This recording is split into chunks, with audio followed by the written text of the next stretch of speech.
Praise the lord, హల్లెలూయా.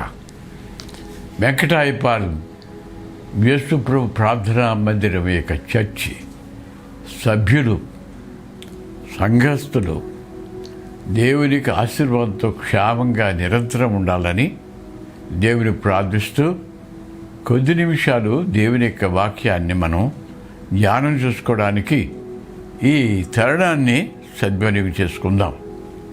మనం ఇప్పుడు ఉన్నటువంటి పరిస్థితులు చాలా భయంకరంగా ఉన్నాయి. మన చుట్టూ కూడా ఈ కరోనా వ్యాధి వ్యాపించటం వలన ప్రజలందరూ కూడా ఆందోళనతోనూ భయంతోనూ ఉన్నారని మనం గుర్తిస్తున్నాం. రోజు కూడా పేపర్లోనూ మరి టీవీలోనూ వస్తున్నటువంటి వార్తలు చూస్తుంటే ఎంతో భయంకరంగా ఉన్నాయి. ఆ ప్రభుత్వం వారు ఎన్ని చర్యలు తీసుకున్నప్పటికీ ప్రజలు దానిని నిర్లక్ష్యంగా ఉండేవారు నిర్లక్ష్యంగా ఉంటున్నారు, జాగ్రత్తగా ఉండేవారు జాగ్రత్త పడుతున్నారు.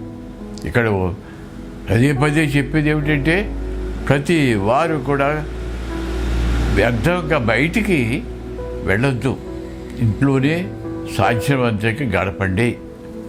మీరు బయటికి వస్తే తప్పకుండా మీ యొక్క ముక్కుకి నోటికి మాస్క్ వేసుకొని బయటికి రావాలి.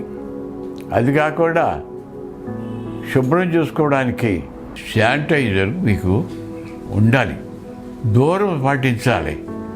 బయటికి వెళ్ళినప్పుడు ఎంతో జాగ్రత్తగా ఎవరితో కూడా దూరంగా ఉండి అవసరమైనటువంటి చూసుకొని రావాలి.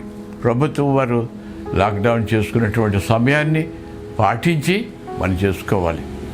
అలాగ ఉన్నందుచేతను మన యొక్క ఆలయము మరి మే నెల అంతా కూడా ఆరాధనలు జరిపించకుండా ఆ ఆలయాన్ని మూసివేసి ఆన్లైన్లో యూట్యూబ్ ద్వారా కొంత సందేశాలని దేవుడు ఇచ్చినటువంటి ప్రేరేపణ బట్టి మీకు తెలియజేస్తున్నాం.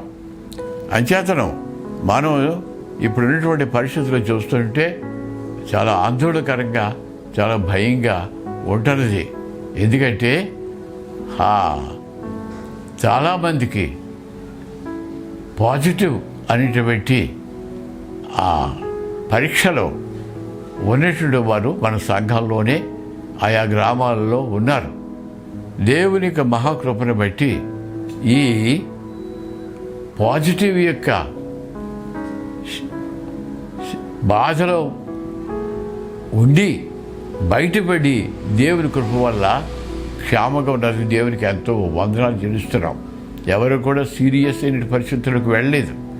ఇప్పుడు ఈ పరిస్థితులు చూస్తుంటే చాలామంది మరి వారి యొక్క కొంచెం నిర్లక్ష్యం ద్వారా వారి యొక్క కుటుంబాల్లో ఒకరికొకరు సంబంధం లేకుండా జీవిస్తున్నటువంటి పరిస్థితులు.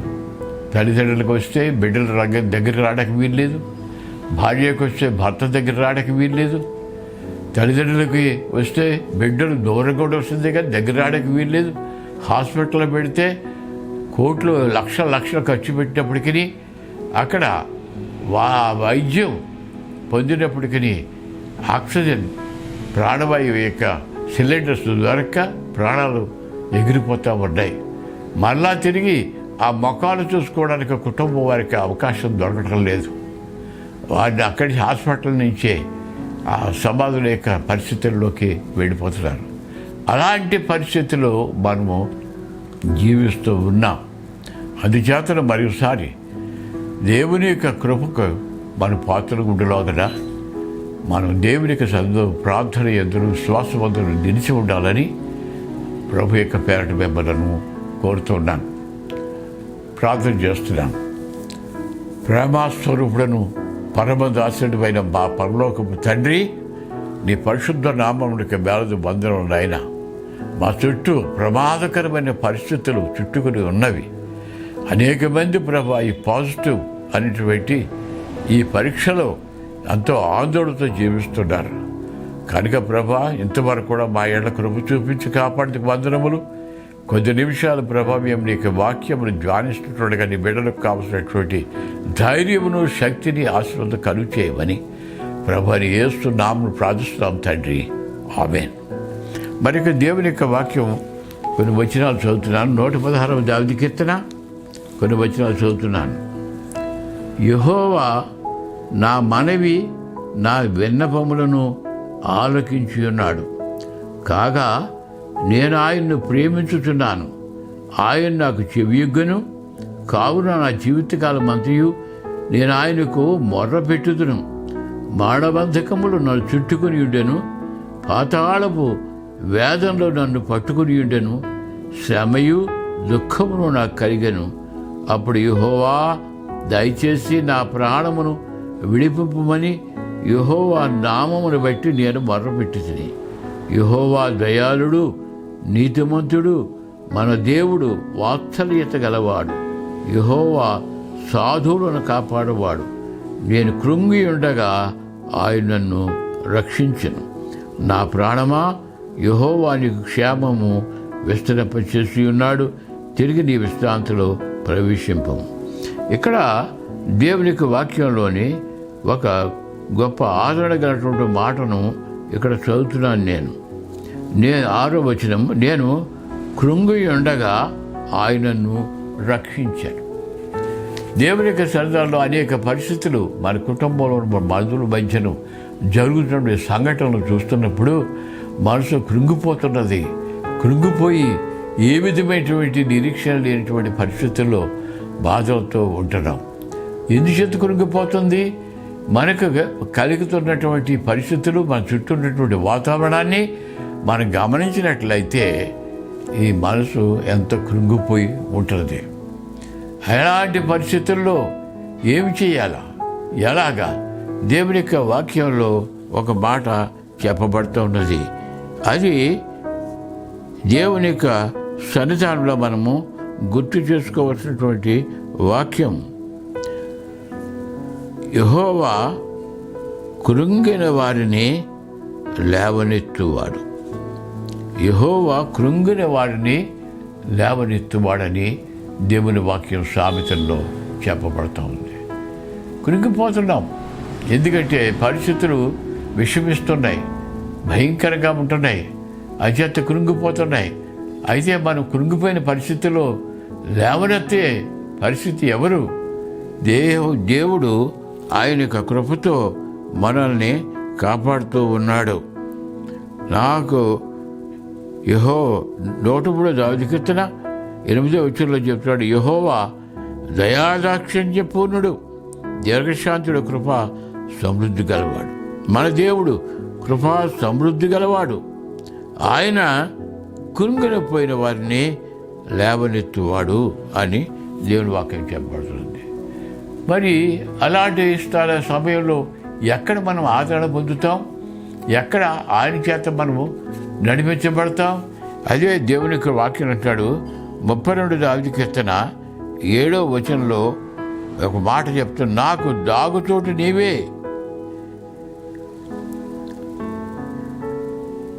నా శ్రమలో నుండి నీవు నన్ను రక్షించదు.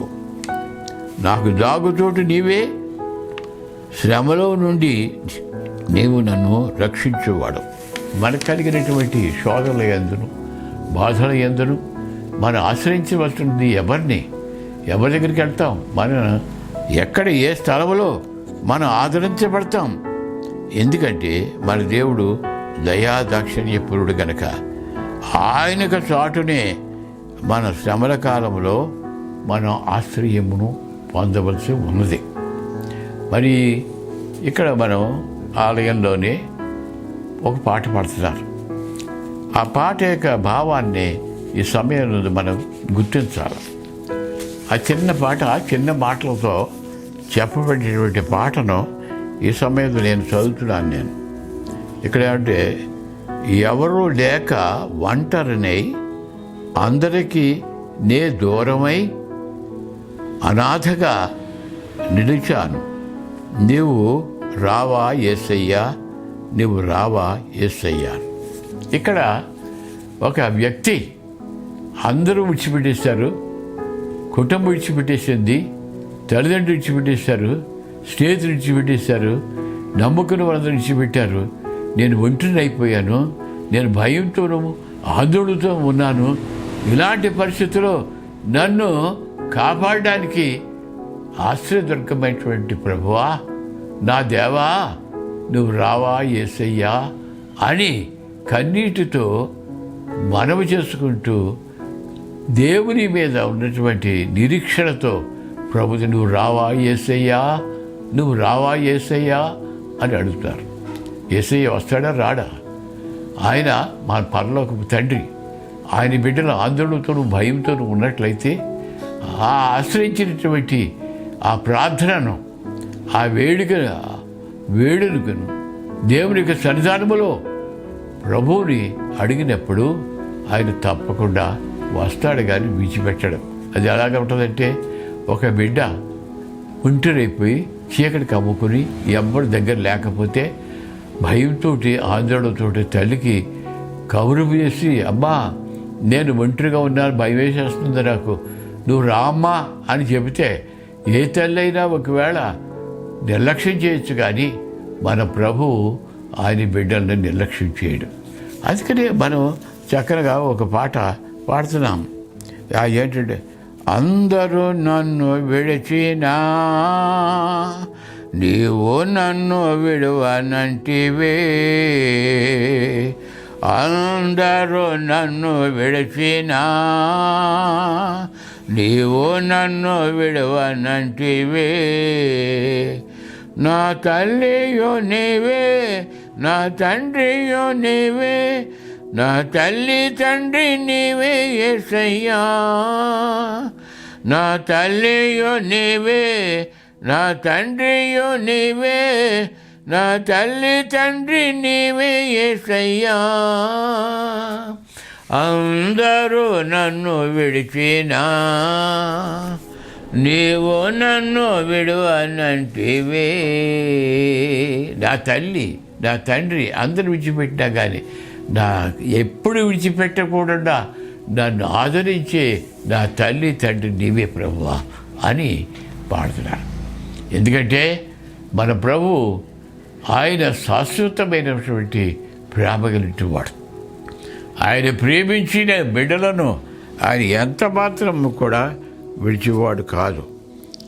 ఆయన చాటున మనం జీవించాలి, ఆయన చాటున మనం బలపరచబడాలి, ఆయన యొక్క సన్నిధానములో మనం దీవించబడాలి. 107వ దావీదు కీర్తన 13వ వచనంలో, కష్టకాలమందు వారు యెహోవాకు మొర్రపెట్టుకుని ఉన్నారు, ఆయన వారి ఆపదల నుండి వారిని విడిపించను. ఇశ్రాయేలీయులు ఐగుప్తు నుండి వచ్చినప్పుడు ఎన్నో కష్టాలు ఎదుర్కొన్నారు. కష్టకాలంలో వారు యెహోవాకు మొర్ర పెట్టగా యెహోవా వారి యొక్క ప్రార్థన ఆలకించి వారికి సహాయం చేసినటువంటి దేవుడు.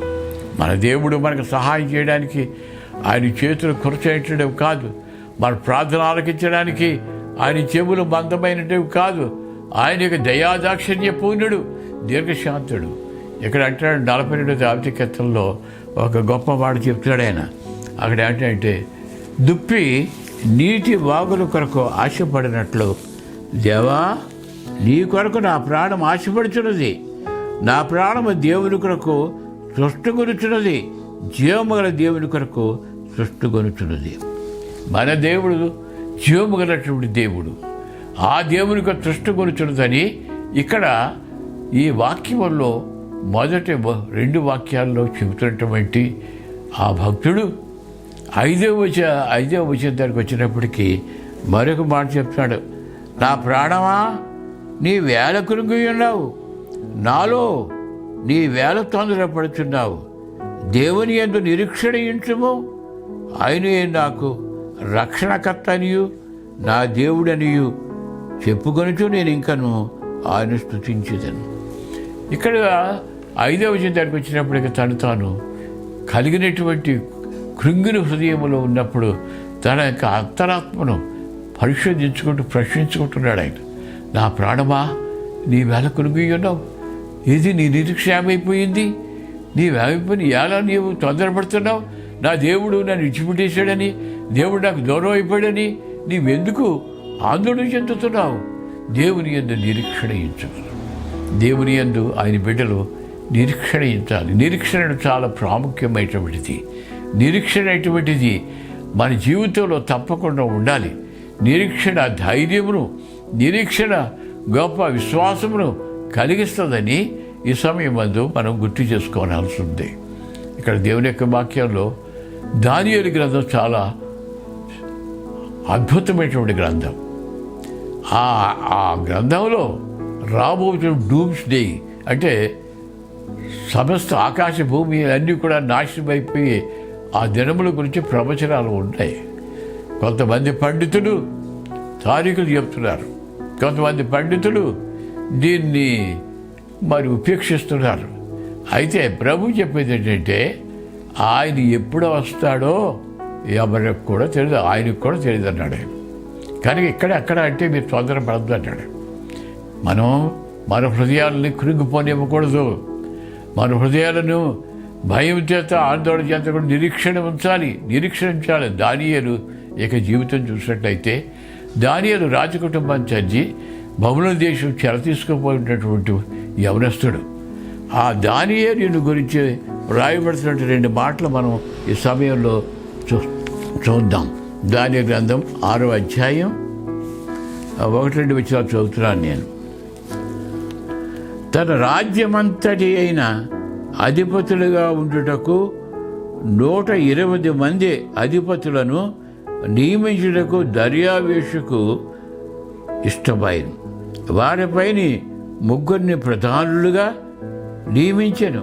ఆ 3లో దానియేలు ముఖ్యుడు. రాజుకు నష్టము కలగకుండానట్లు ఆ అధిపతులు తప్పకుండా వీరికి లెక్కలు అప్పచెప్పాలని ఆజ్ఞ ఇచ్చాను. ఈ దానియేలు అతి శ్రేష్టమైన బుద్ధి గలవాడే, ప్రధానుల్లోనూ అధిపతుల్లోనూ ప్రఖ్యాతి నొందింటని గనుక రాజ్యం అంతటి మీదలోనూ అతన్ని నియమింపవాలని రాజు ఉద్దేశించాను. దానియేలు ఒక గొప్ప ఆధిక్యత కలిగినటువంటి ప్రధాన మంత్రి పదవిలో ఉన్నట్టుగా కనపడుతుంది. ఆయన ఎంతో భయభక్తులతో దేవుని యందు జీవిస్తున్నవాడు, మంచి గుణములు కలిగినవాడు, దైవభక్తి కలిగినవాడు. ఆ అధిపతులు 120 మందిని ఏర్పాటు చేసి 3 ప్రధానులు ఏర్పాటు చేసుకున్న వారిలో దానియేలు ప్రధానుడు.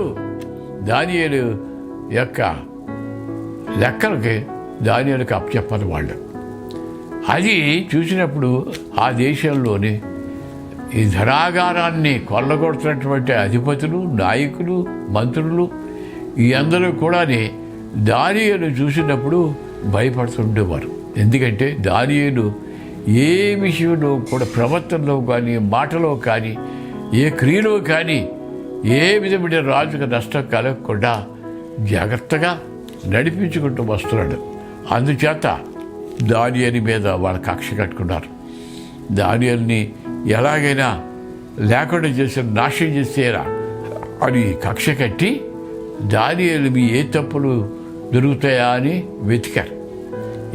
ఏ మాట ఎందుకు కానీ, క్రియలు ఎందుకు కానీ, నడవడి ఎందుకు కానీ ఏ విషయంలో కూడా దానియేలు ఎక్కడ పొరపాటు చేసినట్టు కనపడదు. అయితే వారు గమనిస్తున్నారు, దానియేలు ఒకే విషయంలో పొరపాటు పట్టుకోవడానికి దొరికేలాగా ఉన్నాడు. అదేంటంటే దేవుని విషయంలో. దానియేలు ఏం చేసేవాడంటే అతను ఇక డ్యూటీ అయిపోయిన తర్వాత గృహంలోకి వెళ్ళి స్నానం చేసి తన అప్స్టైర్ మీద ఉన్నటువంటి గదిలో యెరూషలేము వైపు కిటికీ తలుపులు తీసి అక్కడ మోకరించి దేవునికి ప్రార్థన చేసేవాడు. అది చూశారు. ఈవి దేవుని విషయం తప్ప ఇంకే విషయంలో కూడా అతను దొరకడని దానియేలు మీద కపటమైనటువంటి ఆలోచన చేసి ఒక దినమందు వాళ్ళు మీటింగులు వేసుకుని ఆలోచించి చివరికి అందరూ కలిసి ఈ బబులోను చక్రవర్తి దర్యావేషు యొద్దకు వచ్చి అతను పొగిడారు. అయ్యా, మీ పరిపాలన ప్రజలందరూ కూడా సుభిక్షంగా ఉన్నారు. ప్రజలందరూ కూడా చాలా సంతోషంగా దీవిస్తున్నారు. మిమ్మలను దేవుడికే ఎంచుకుంటున్నారు. అందుచేత మీరు ఒక పని చేయాలని. ఏమిటంటే దేవుళ్ళలాగా ఎంచుకుంటున్నారు అనగానే ఉబ్బిపోయాడు. మీరు పారసీకులు మాదీకుల యొక్క నియమ ప్రకారముగా ఒక నెల రోజులు ప్రతి వారు కూడా మీకు తప్ప మరి ఏ దేవుడికి కానీ దేవతకు కానీ పూజలు చేయకూడదు. ఒకవేళ అలాగా మీరు ఇచ్చినటువంటి నియమాన్ని ఆజ్ఞను మీరినట్లయితే అలాంటి వారు సింహం బోన్లో వేయబడాలి అని మీరు ఒక నిర్ణయాన్ని, ఒక ఆజ్ఞను ఏర్పాటు. అప్పుడు దానియేలు ఈ శాసనాన్ని చూశాడు. అయితే ఈ శాసనం వేసుకున్న వాడు దానియేలు కనిపెడతారు. దాని యథాప్రకారంగా ఇంటికి వెళ్ళాడు, పైకి వేడకెక్కాడు, యెరూషలేము వైపు నుండి కిటికీ తలుపులు తీశాడు. అక్కడ మోకరిల్లి దేవునికి ప్రార్థన చేస్తున్నాడు. ఆజ్ఞ ఉందని తెలుసు, అయినా కానీ చాలా ప్రమాదకరమైన పరిస్థితులు ఉంటే అతడు ఒక నిరీక్షణ విడిచిపెట్టలేదు. దేవుని మీద నిరీక్షణ విడిచిపెట్టలేదు. ధైర్యంతో ఉన్నాడు. అతడు దొంగచాటుగా తలుపులు వేసుకుని ప్రార్థన చేసుకుందాం, లేకపోతే నటించేసి రాజుగారిని పొగుడుతున్నట్లుగా చేసేసుకుందాం అని ఏమీ చేయలేదు. ఎందుకంటే మోషే ద్వారా ఇచ్చినటువంటి ఆజ్ఞ ప్రకారం అతడు నెరవేర్చాడు. దేవునికి వాక్యం అన్నాడు, మోషే చెప్పింది ఏమంటే, మీరు పైన ఆకాశం ఉందే కానీ క్రింద భూమి ఎందు కానీ ఉండు దేని రూపమైనను దేని విగ్రహమైనను నువ్వు చేసుకోకూడదు, వాటికి సాగిలపడకూడదు అని దేవుని యొక్క పదాజ్ఞల్లో చెప్పినటువంటి నియమాన్ని పాటిస్తున్నాడు. ఇప్పుడు చూశారు, సంతోషించేసి దొరికిపోయాడు అనుకొని రాజుగారి దగ్గరికి ఈ మంత్రులు, అధికారులు మరియు సైన్యాధిపతులు అందరూ, ప్రజలందరూ కూడా వచ్చేసి రాజుగారి దగ్గర చెప్తున్నారు, అయ్యా ఇంకేముందండి, మీరు నియమించి ఎక్కడి నుంచో తీసుకొచ్చి మా నెత్తి మీద పెట్టారు.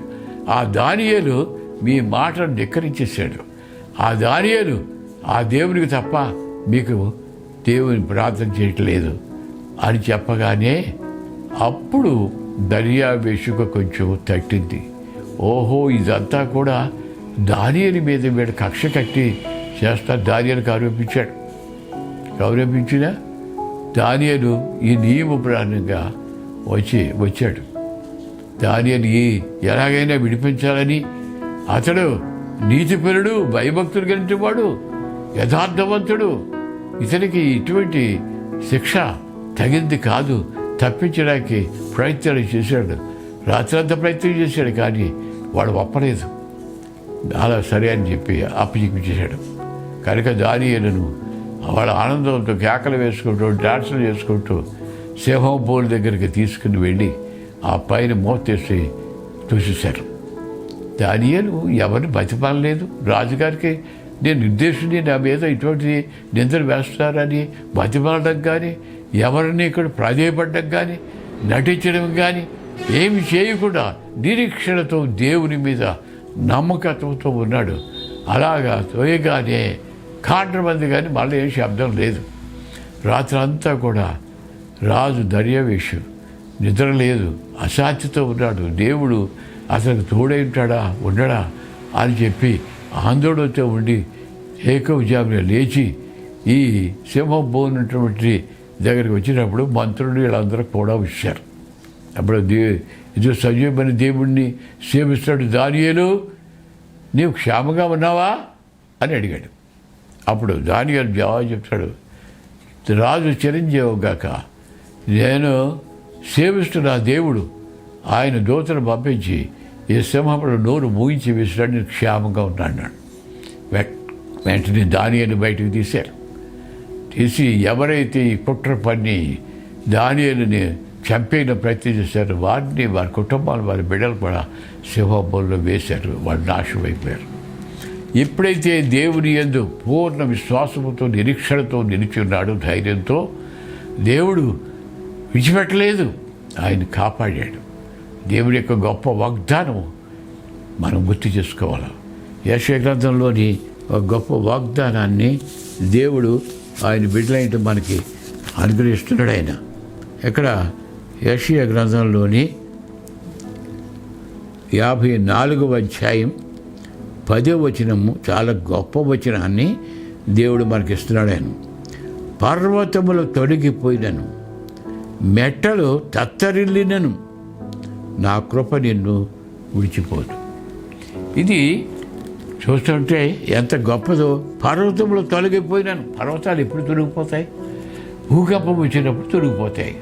పర్వతములు తొలగిపోయినను, మెట్టలు తద్దరిల్లినను, ఈ పెద్ద పెద్ద పర్వతాలు లాంటివి గజగజలు ఆడిపోయినప్పటికీ నా కృప నిన్ను విడిచిపోదు అని దేవుని యొక్క వాక్యము ద్వారా ఆయన బిడ్డలకు అనుగ్రహిస్తున్నాడు. ప్రియమైన సహోదర సహోదరులారా, దేవుడు ఆయనకు బిడ్డలైన మనల్ని నిరంతరము కూడా ఆయన మనల్ని కాపాడడానికి సిద్ధంగా ఉన్నాడని ఎరిగి ఈ కష్టకాలంలో, ఈ శోధన కాలంలో, భయముతో ఆందోళన కాలంలో దేవునికి బిడ్డలు గృహాల్లో బంధించబడినట్టుగా ఉన్నప్పటికీ దేవుని యొక్క పాదముల యొద్ద కన్నీటితో ప్రార్థన చేసి దేవుడు మన యొక్క ప్రార్థన ఆలకించులాగున ఆయన పాదముల యొద్ద ప్రార్థన చేసి, అదిగో నేను ఒంటరిని అయిపోయాను ప్రభువా, నా దేవా నువ్వు రావా యేసయ్యా, నువ్వు రావా యేసయ్యా, నా కన్నీరును తొడవ్వా యేసయ్యా, నా ధైర్యపరచవా యేసయ్యా అని ప్రార్థించినట్టుగా దేవుడు మనకు తోడుగా ఉంటాడు. దేవుడు మనల్ని కాపాడుతూనే ఉంటాడు. ఆయన బిడ్డల్ని ఎన్నటిగా విడిచిపెట్టి యెహోవా యందు భయభక్తి గల వారి చుట్టూ ఆయన దూతల కావలి ఉండి వారు రక్షించడు. కనుక ప్రియమైన సహోదర సహోదరులారా, ఈ భయంకరమైనటువంటి దినాల్లో మనం నిరీక్షణతోనూ దేవుని పూర్ణమైన విశ్వాసతోనూ నటన కాకుండా యథార్థ హృదయంతో దేవుని యందు ప్రార్థన ద్వారా కృప కోసం మనం ఎదురు చూస్తే మన ప్రభువు, మన పరలోకపు తండ్రి ఆయన కుమారులను కుమార్తెలను సంరక్షించి ఆయన వచ్చే పర్యంతం కూడా ఆయన పరిశుద్ధ హస్తాల కింద కాపుదల చేయిస్తాడని మరొకసారి మీ అందరికీ కూడా ప్రభు యొక్క ప్రేరణతో తెలియజేస్తున్నాను. ప్రార్థన చేసి ముగించుకుందాం. ప్రభువా, మా దేవా, కరుణామయుడా, దావీదు కుమారుడా, యేసు నన్ను కరుణించమని గుడ్డివాడు ప్రార్థించినప్పుడు భిక్షమెత్తుకునే వాడి యొక్క ప్రార్థనని ఆలకించి అతని దగ్గర తీసుకుని అతను స్వస్థపరిచిన గొప్ప దేవుడు నాయన. మా ప్రభా, నీ పరిశుద్ధ నామన ఈ దినాల్లో నీ బిడ్డలంటే వారందరూ కూడా ప్రపంచమంతా కూడా ఆందోళనతోనూ భయంతోనూ భీకరమైనటువంటి పరిస్థితులు ఎదుర్కొంటున్నారు ఆయన.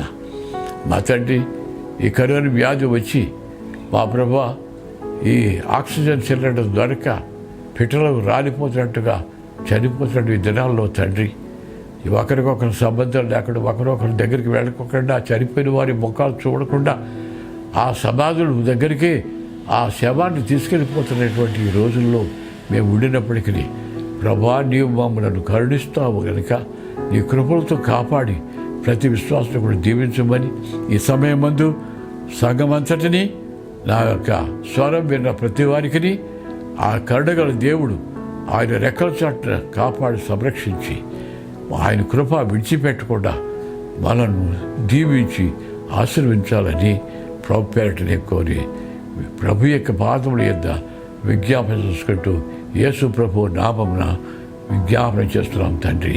ఆమేన్. పరలోకమైన మా తండ్రి, నీ నామం పరిశుద్ధపరచబడి గాక, నీ రాజ్యం వచ్చును గాక, నీ చిత్త పరలోకమంది అలాగును అలాగనే భూమి మీద నెరవేరును గాక. మాకు కావలసిన ఆహారాన్ని మాకు దయచేయం. మా నష్టం మీకు క్షమించు ప్రకారం మనల్ని క్షమించము. మా శోధంలోకి త్యాగేయండి, తప్పించము. ఎందుకంటే రాజ్యం, బలం, మహిమయు నిరంతరం ఏమైనా తండ్రి. ఆమేన్.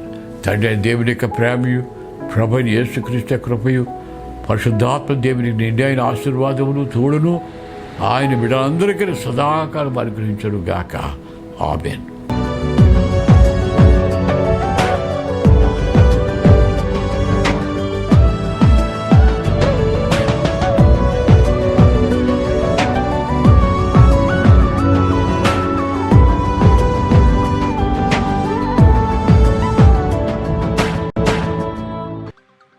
ప్రతి వారం దేవుని వాక్యం వీక్షించుటకు ఈ వీడియోలో చూపించిన విధంగా సబ్స్క్రైబ్ చేసుకోండి. మరియు మీ ప్రార్థన అవసరతల కొరకు ఈ కింద చూపిస్తున్న నెంబర్ని సంప్రదించండి.